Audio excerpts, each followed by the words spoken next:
Bienvenue à tous. Aujourd'hui, on plonge dans un sujet, un sujet essentiel pour quiconque développe ou gère des logiciels.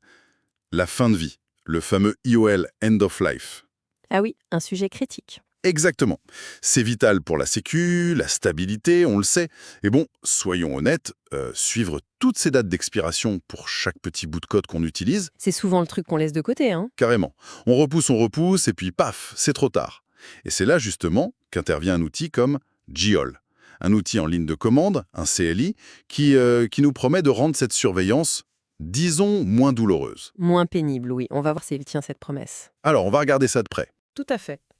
Et pour analyser Joel, on a deux sources principales. D'abord, un article de blog sur DevTools perso et technique écrit par Adrien, l'un des créateurs, on peut dire. D'accord. Ça nous donne la philosophie derrière, un peu les coulisses, et puis bien sûr le dépôt GitHub du projet, le code, les objectifs affichés, la doc technique, tout ça. Donc, notre mission aujourd'hui, comprendre ce qu'est Joel, vraiment, pourquoi il existe, qu'est-ce qu'il apporte de neuf ou de particulièrement utile, et comment il pourrait s'intégrer dans le travail des équipes Dev et Ops. Celle qui jongle avec ses cycles de vie logiciels, oui. Allez, c'est parti pour une exploration un peu poussée de Joel.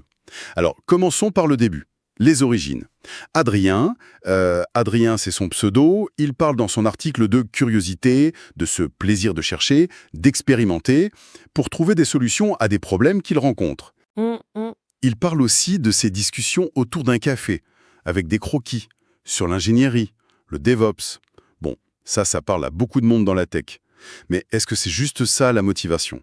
La curiosité et le plaisir? C'est une très bonne question.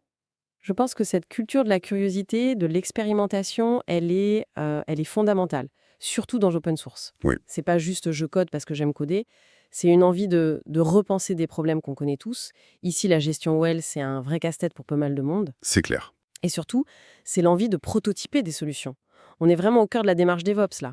On voit un problème, on imagine une meilleure façon de faire, on teste, on ajuste. On itère. Exactement. Alors oui, la satisfaction intellectuelle, c'est un moteur, c'est sûr. Mais souvent, ça part quand même d'un besoin réel, observé sur le terrain. C'est pas juste une lubie perso, c'est une tentative de réponse à une difficulté partagée. D'accord. Donc, cette difficulté partagée, c'est bien la gestion des EOL. Redisons juste rapidement ce que ça veut dire EOL.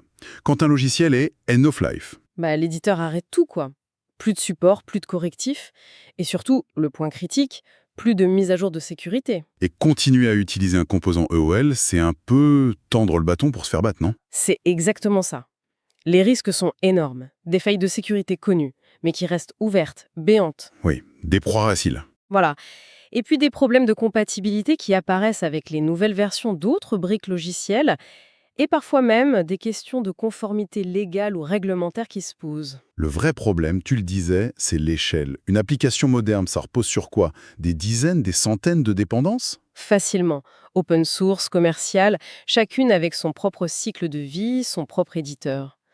C'est ça le nœud du problème. Le suivi manuel, c'est juste Ingérable. ingérable et bourré d'erreurs potentielles. On oublie forcément quelque chose. Donc il faut automatiser. Comment Geol s'y prend, lui? Alors Geol, il a une approche assez pragmatique. Il se base sur une ressource centralisée qui est communautaire, le site End of Life Dat. Ah oui, je connais ce site. Très utile. Voilà. Ce site, et surtout son API, essaye de rassembler les dates IOL pour un maximum de produits. Donc Geol, qu'est-ce qu'il fait? Il va simplement interroger cette API, récupérer les infos pertinentes pour ce que l'utilisateur demande et les afficher. Proprement dans le terminal. Exactement, de manière claire dans le terminal. L'idée, c'est d'avoir une seule source, facile à questionner. Bien sûr, ça pose la question de la fiabilité de la source elle-même, endoflife.date, vu que c'est communautaire. Tout à fait. C'est un point important à garder à l'esprit. La qualité des données dépend des contributions. Mais c'est déjà une base de travail énorme. D'accord. Donc, Geol, outil en lien de commande, écrit en Go, et il est mentionné qu'il se veut une alternative à un outil Python Norwegian Blue. Alors, pourquoi réinventer la roue? C'était juste pour le plaisir d'utiliser Go? Plusieurs raisons. Alors oui, il y a l'envie d'utiliser Go, C'est un langage qui est souvent apprécié pour faire des CLI. Ils sont performants et surtout faciles à distribuer. Un seul binaire, pas de dépendance à gérer pour l'utilisateur. Oui, ça c'est pratique. C'est très pratique. Mais les ambitions, elles vont plus loin. Ils disent viser une expérience utilisateur, une UX, qui soit au moins aussi bonne, voire meilleure que celle de l'outil Python. Ils parlent même d'une UX terminale de premier ordre. Ah oui, ça montre une ambition sur l'ergonomie. Exactement. Ça suggère qu'ils ont vraiment soigné l'interaction pour les habitués de la ligne de commande. Simplifier l'installation, c'était aussi un but, mais Go aide beaucoup pour ça. Et puis, il y avait envie d'ajouter des fonctions que les gens demandaient et peut-être d'innover un peu sur la gestion EOL elle-même. Donc pas juste une simple traduction de Python vers Go. Non, non. Plutôt une tentative d'amélioration sur plusieurs axes. Performance, distribution, UX, fonctionnalité. Ça clarifie la démarche. Et cette équipe, Adrien, Vigne, Michel et Drax98, comment ils ont fait concrètement? Ça ressemblait à quoi le processus de création? Adrien décrit un parcours assez classique, mais efficace. D'abord, une phase de réflexion, de conception, ce qu'il appelle papier-crayon, Mhm, pour poser les idées. mhm. Ensuite, définir un MVP, le fameux produit minimum viable, la version la plus simple possible qui apporte déjà quelque chose. Pour pouvoir tester l'idée rapidement. Voilà, sortir quelque chose vite, avoir des retours. Et puis, le choix des outils techniques a été clé. Justement, parlons-en de la stack technique. Tu peux nous en dire plus? Il y a Charm Bracelet, Cobra, Gorillizer. Qu'est-ce que ça apporte tout ça? Alors, Cobra, c'est un peu le standard dans le monde Go pour faire des CLI structurés. Ça gère les commandes, les sous-commandes, les options. C'est solide, c'est connu. Ok, Gorillizer, c'est un outil génial qui automatise toute la partie packaging. Il compile le code pour Windows, macOS, Linux, différentes architectures et il prépare les paquets. Ça simplifie énormément la distribution, ah oui, ça facilite la vie des mainteneurs et des utilisateurs. carrément. Et Charm Bracelet, alors ça c'est intéressant, c'est un ensemble de bibliothèques Go pour faire des interfaces utilisateurs, mais dans le terminal. Des TUI, des Terminal User Interfaces. Exactement. Des outils comme LibGloss dans cette suite permettent de gérer les couleurs, la mise en page, le style. Utiliser Charm Bracelet, ça montre qu'ils voulaient vraiment une application CLI qui soit agréable à regarder et à utiliser. Ça renforce leur objectif d'une UX terminale de premier ordre. Et c'est là que ça devient assez bluffant, je trouve. Ils ne se sont pas arrêtés aux outils de dev classiques, ils ont utilisé l'IA, Gemini CLI, Crush de Charm Bracelet, pour améliorer le design même de leur CLI. Comment ça fonctionne, ça? C'est l'IA qui propose les noms des options? C'est assez novateur comme usage, oui. L'idée, si j'ai bien compris, c'est pas de laisser l'IA décider à leur place. C'est plutôt de l'utiliser comme un sparring partner intelligent. Un critique. Un relecteur. Un peu, oui. Il lui donne la documentation de Joel, par exemple les pages de manuel, et il lui pose des questions. Comment j'utilise ça? Est-ce que c'est clair? Comment tu améliorerais cette partie? Ah, d'accord. L'objectif, c'est d'arriver à ce qu'ils appellent des réponses zéro prompt.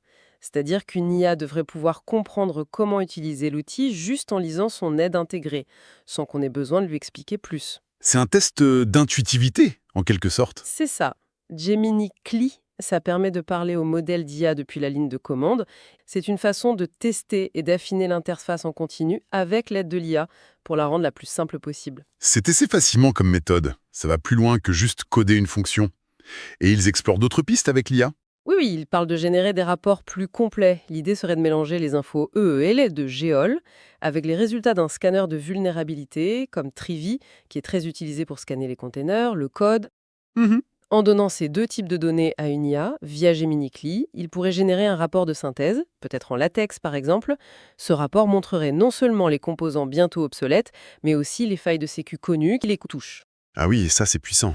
Ça permet de prioriser. Exactement. Savoir qu'un truc est EOL, c'est bien. Savoir qu'il est EOL et qu'il a des failles critiques connues et exploitables, c'est beaucoup plus utile pour décider où mettre l'effort. On est en plein dans l'esprit DevSecOps, intégrer la sécurité, SEC, au cœur des processus de Dev et d'Ops. C'est une perspective très intéressante.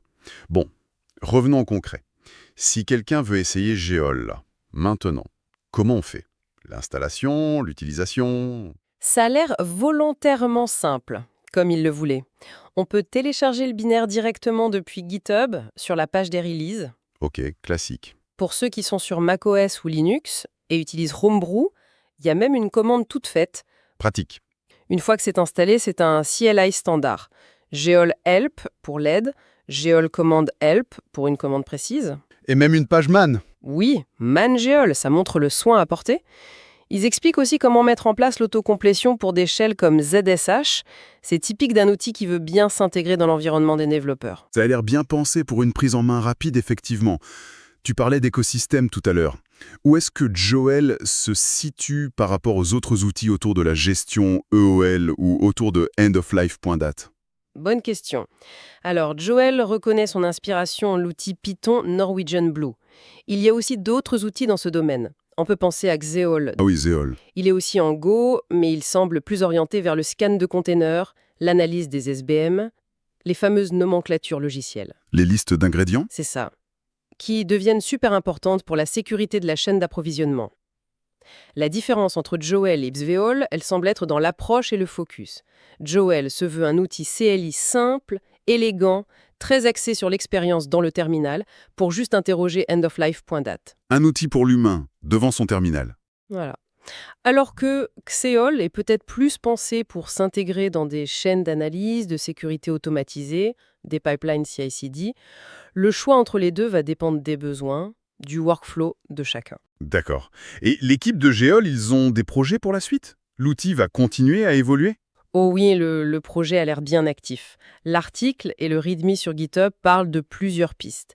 Il y a cette idée de stack survey. Surveillance de stack? Oui, permettre à Geol de surveiller une liste précise de logiciels, une stack technique qu'on utilise, et de déclencher des actions. Juste prévenir, générer un rapport, ou peut-être même bloquer quelque chose si un composant critique est périmé. Bon, ça ouvre d'autres débats. Ah, c'est sûr. Il pense aussi à améliorer l'export des données. Par exemple, exporter vers DuckDB. C'est une base de données embarquée, très performante pour l'analyse. Ça permettrait de faire des requêtes plus poussées sur les infos IOL. Intéressant pour l'analyse de tendance, peut-être? Exactement. Améliorer la documentation exportée, c'est aussi dans les cartons.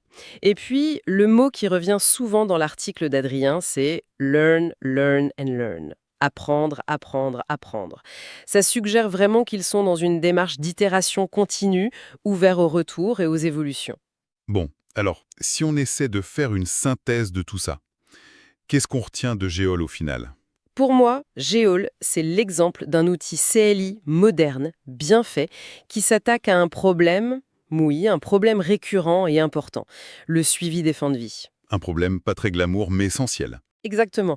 Sa force, c'est sa simplicité d'utilisation, son focus sur l'expérience dans le terminal, et puis son exploitation maligne de la ressource endoflife.dat. Ce qui est vraiment notable, je trouve, c'est ce mélange entre l'utilité pratique immédiate et une conception très réfléchie, jusqu'à expérimenter avec l'IA pour polir l'interface. Oui, cet aspect IA est assez marquant. Et tout ça dans un esprit open source, collaboratif. Et si on élargit un peu, au-delà de l'outil lui-même, qu'est-ce que ça nous dit, ce genre d'initiative? Pourquoi c'est important? Si on prend un peu de hauteur, cette gestion des EOL, c'est une brique de base de la maturité logicielle. Et de la sécurité, bien sûr. Ignorer les EOL, c'est comme accumuler de la dette technique invisible et des risques qui grandissent. Une bombe à retardant. Un peu, oui. Des outils comme Geol, en rendant l'info EOL facile d'accès et potentiellement intégrable dans des automatisations, ça abaisse la barrière. Ça rend plus facile d'avoir une meilleure hygiène logicielle. Ça facilite l'adoption de pratiques DevSecOps plus solides, où on pense à la sécurité et au cycle de vie dès le début et tout le temps, pas juste quand il y a un problème. C'est un pas vers des systèmes plus sûrs, plus faciles à maintenir sur la durée. Tout à fait. Et ça m'amène à une dernière pensée, une question un peu ouverte. Savoir qu'un composant est EOL, c'est bien, c'est la première étape. Mais après, comment on va plus loin? C'est exactement ça, la prochaine étape. Comment les organisations peuvent passer de cette connaissance, qui est souvent un peu passive, « Ah, tiens, ce truc est EOL », à une intégration vraiment proactive dans leur façon de travailler. Concrètement. Peut-on imaginer des systèmes où, quand Géo détecte une EOL imminente, ça crée automatiquement un ticket dans Jira ou GitLab pour planifier la mise à niveau? Ah oui. Est-ce qu'on peut ajuster la priorité de ce ticket en fonction de la criticité du composant, de l'urgence? Est-ce qu'on pourrait même imaginer dans les pipelines de CI/CD des garde-fous qui alertent ou qui carrément bloquent un déploiement si une dépendance critique est déjà périmée? Des politiques automatiques basées sur les OL. Voilà. Quand cette information EOL devient non plus juste une donnée qu'on consulte de temps en temps, mais un flux de données intégré sur lequel on peut agir automatiquement, quelle nouvelle stratégie de gestion des risques, de maintenance logicielle, ça ouvre? C'est là, je pense, que se trouve le prochain défi passionnant dans ce domaine.